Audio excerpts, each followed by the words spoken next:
नमस्कार, जय हिंद। 11 मई 1998 यह तारीख हिंदुस्तान के इतिहास में स्वर्णिम अक्षरों में लिखी गई है। 11 मई 1998 को हिंदुस्तान ने पहली बार न्यूक्लियर वेपन का सक्सेसफुल टेस्ट किया था।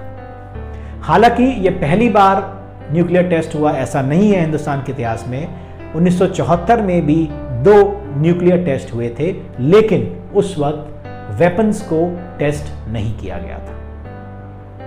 11 मई 1998 और 13 मई 1998 को कुल मिलाकर 3 न्यूक्लियर वेपन्स डिटोनेट करके टेस्ट किए गए थे और हिंदुस्तान एक fully fledged successful nuclear power बन गया था। आइए मैं आपको लेके चलता हूं पोखरण की उस कहानी की तरफ। पोखरण न्यूक्लियर टेस्ट के बारे में जानने से पहले हमें हिंदुस्तान की न्यूक्लियर जर्नी को समझना होगा। 50 के दशक में डिपार्टमेंट ऑफ एटॉमिक रिसर्च की स्थापना हुई और 1954 में डॉक्टर होमी जहांगीर भाभा ने भाभा एटॉमिक रिसर्च सेंटर की स्थापना की। उसके बाद हिंदुस्तान न्यूक्लियर रिसर्च के अंदर काम करने लगा। 1965 की चाइना वॉर के बाद, जिसमें हिंदुस्तान हार गया, डॉक्टर भाभा को लगा कि अब हिंदुस्तान को न्यूक्लियर वेपन्स बनाने की ज़रूरत है। अनफॉर्चुनेटली रहस्यमयी परिस्थितियों में डॉक्टर होमी जहांगीर भाभा का 1966 में एक प्लेन क्रैश में निधन हो गया।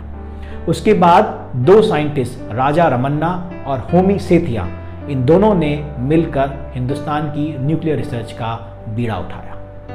इसी क्रम में 1974 में हिंदुस्तान ने इंदिरा गांधी की सरकार के दौरान 2 न्यूक्लियर टेस्ट किए और वो जगह जो चुनी गई थी वो जैसलमेर राजस्थान के अंदर एक जगह थी पोखरण। वहां पर 2 न्यूक्लियर टेस्ट किए गए। हालांकि ये टेस्ट वेपन्स के नहीं थे, सिर्फ दुनिया को ये प्रेजेंस दिखाने की जरूरत थी कि हिंदुस्तान भी न्यूक्लियर पावर बन सकता है। 1974 के न्यूक्लियर टेस्ट के बाद करीब 2 दशकों तक ऐसा कोई रिमार्केबल काम इंडियन न्यूक्लियर साइंटिस्ट ने वॉरफेयर की फील्ड में नहीं किया। 1995-96 के दौरान दोबारा पोखरण में ही न्यूक्लियर टेस्ट करने की कोशिश की गई, लेकिन वह एक्ट फेल हो गया। उसका रीज़न यह था कि जब 1974 में जो ऑपरेशन स्माइलिंग बुद्धा, जिसके तहत न्यूक्लियर टेस्ट किए गए थे, तब तक दुनिया की नज़र हिंदुस्तान के न्यूक्लियर प्रोग्राम पर नहीं थी। उसके बाद कई विकसित देश जैसे अमेरिका ने अपनी सैटेलाइट्स वहाँ प्लांट की और वहाँ की day to day activities monitor करने लगे। जब 95-96 में दोबारा न्यूक्लियर टेस्ट करने की योजना बनी और उस पर्टिकुलर ऑपरेशन को कोड नेम दिया गया स्माइलिंग बुद्धा अगेन, तब सारी दुनिया की नज़रें पोखरण पर टिकी हुई थी और कहीं ना कहीं से वो इन्फॉर्मेशन लीक हुई और वो न्यूक्लियर टेस्ट का प्लान कैंसिल करना पड़ा। चलिए अब चलते हैं 1998 की पोखरण की कहानी की ओर। देश में कई बार मिड टर्म पोल हो चुके थे और देश का राजनीतिक माहौल बहुत गरमाया हुआ था और बहुत ही सेंसिटिव था। ऐसे माहौल में अटल बिहारी वाजपेयी की सरकार ने यह निर्णय लिया कि 95-96 में फेल हुए न्यूक्लियर टेस्ट प्रोग्राम को रीलॉन्च किया जाए और उस नए ऑपरेशन का नाम दिया गया ऑपरेशन शक्ति। यह बहुत ही मुश्किल टास्क था क्योंकि स्पेसिफिकली अमेरिका की सैटेलाइट्स पोखरण रेंज के ऊपर ही तैनात थी और ये सैटेलाइट इतनी शक्तिशाली थी कि धरती पर गिरी हुई सुई की नोक को भी देख सकती थी। ऐसे माहौल में कितना मुश्किल था इंडिया के न्यूक्लियर टेस्ट रिसर्च प्रोग्राम को आगे ले जाना, लेकिन हमारे देश के साइंटिस्ट, हमारे देश की सेना और strong political ambition and management, इन सब के कारण यह टेस्ट सक्सेसफुल हुआ। कहानी शुरू होती है 1997 के दौरान, जब पोखरण रेंज पर ही दोबारा टेस्ट करने की ठानी गई। वहाँ पर ऑलरेडी 3 शाफ्ट मौजूद थे जो 95-96 के टेस्ट के दौरान बनाए गए थे। सेना के सामने कई सारी चुनौतियां थी। पहली तो वो बियाबान रेगिस्तान था, टेम्परेचर 50 से 60 डिग्री सेल्सियस रहता था। दूसरी, वो सारी दुनिया की नज़र में वो जगह थी और सिर्फ 1 घंटा सुबह और 1 घंटा शाम को सैटेलाइट की निगरानी से वो जगह बची रहती थी। उस पर्टिकुलर टाइम को हम कहते हैं ब्लाइंड स्पॉट। ब्लाइंड स्पॉट क्या होता है? जब किसी जगह पर सैटेलाइट फोकस कर रही होती है, 24 घंटे में 2 बार वो अपनी जगह को चेंज करती है और उस दौरान उस पर्टिकुलर एरिया पर कोई निगरानी नहीं रह पाती।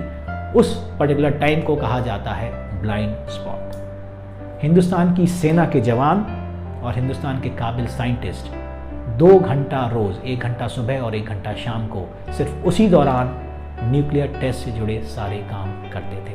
बाकी दिन में स्थिति को एज इट इज रखा जाता था ताकि किसी को कुछ पता ना चले। जिस काम को हमारी देश की सेना ने और हमारे देश के साइंटिस्ट ने जिम्मेदारी से अपने सर पे उठाया था, वह काम बहुत मुश्किल था। न्यूक्लियर टेस्ट के लिए जिन शाफ्ट को यूज़ किया जाना था वो खराब हो चुके थे। उनको ठीक करना, सारी केबलिंग, वायरिंग सब बिछाना, और वो भी 1 घंटा सुबह और 1 घंटा शाम, कितना मुश्किल होगा। देश के टॉप साइंटिस्ट वहाँ पर सेना की वर्दी में मौजूद थे। किसी को भी कोई खबर नहीं थी कि वहाँ क्या चल रहा है। यूएसए की इंटेलिजेंस एजेंसी CIA और पाकिस्तान की इंटेलिजेंस एजेंसी ISI के जासूस हर तरफ फैले हुए थे, क्योंकि 95 और 96 के दौरान जो टेस्ट फेल हुए थे उसके कारण सारी दुनिया की नज़रें पोखरण पे थी। सैटेलाइट पे सब कुछ नॉर्मल लगे, इसके लिए सेना के अधिकारी और जवान दिन में चिलचिलाती धूप में क्रिकेट खेलते थे ताकि लोगों को लगे कि यहाँ सब कुछ नॉर्मल है। ऐसी स्थिति में हमारे साइंटिस्ट ने इस काम को अंजाम दिया। साल भर की कड़ी मेहनत और विषम परिस्थितियों का सामना करते हुए 11 मई 1998 को दोपहर 3:43 पर हिंदुस्तान ने 3 सक्सेसफुल न्यूक्लियर टेस्ट किए। उसके 2 दिन बाद 13 मई को 12:21 पर हिंदुस्तान ने 2 और न्यूक्लियर टेस्ट किए। हमारे पूर्व प्रधानमंत्री स्वर्गीय श्री अटल बिहारी वाजपेयी ने दुनिया के सामने प्रेस कॉन्फ्रेंस कर भारत को एक सक्सेसफुल न्यूक्लियर कंट्री घोषित किया। पूरी दुनिया के लिए यह बहुत बड़ा अचंभा था।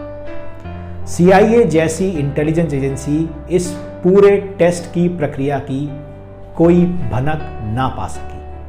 CIA के डायरेक्टर ने सबके सामने ये कबूला कि आज तक की हिस्ट्री में CIA का सबसे बड़ा इंटेलिजेंस फेलियर पोखरण टेस्ट है।